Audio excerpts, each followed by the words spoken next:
কেমন লাগছে মাটন চাপটা? বহুদিন পর আমি রয়্যালে এসেছি। একটা সময় রয়্যাল মানেই ছিল মাটন চাপ। যাই হোক, এখন তো আমি চিকেন মাটন খাওয়া ছেড়ে দিয়েছি। এখন আমার জন্য আইটেম প্রচুর কম, মানে প্রায় নেই বললেই চলে। আমি যেটা দেখলাম সেটা হচ্ছে ফিশের একটা আইটেম পেয়েছিলাম। ফিশের আইটেমটা কোথায় গেল? ফিশের আইটেমটা এই যে ফিশ টিক্কা, আর হচ্ছে ফিশ মশলা। যাই হোক, তো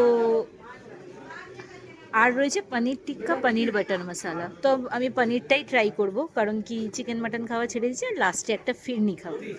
তো মাকে প্রথম নিয়ে এসেছি। তো মা, বলো একটুখানি তোমার রয়্যালে এসে কেমন লাগছে? ভীষণ ভালো লাগছে। হ্যাঁ, ভীষণ ভালো লাগছে। তো মাকে ফার্স্ট টাইম নিয়ে এসেছি, মা কোনোদিন আসেনি রয়্যালে। আর তো এই আমার তো যে আগাগোড়াই ফেভারিট।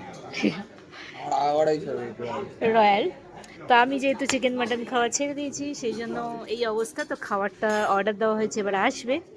দেখি রয়্যালে এসে ফার্স্ট টাইম পনিরের এক্সপিরিয়েন্স কেমন হয়। কেমন লাগছে মাটন চাপটা? ভালো। এটা পিওর গাওয়া ঘি দিয়ে করে।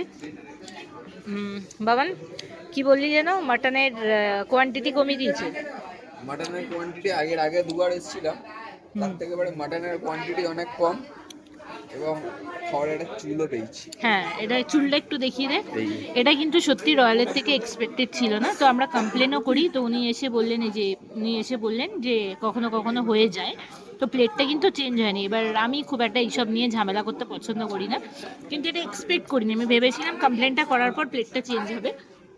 যাই হোক, অলরেডি ততক্ষণে আমার মা হাফ নিয়ে নিয়েছিল, তারপরে এখান থেকে চুলটা বেরিয়েছে। তো এটা এক্সপেক্ট করিনি। যাই হোক, বাট এটা চেঞ্জ হওয়া উচিত ছিল।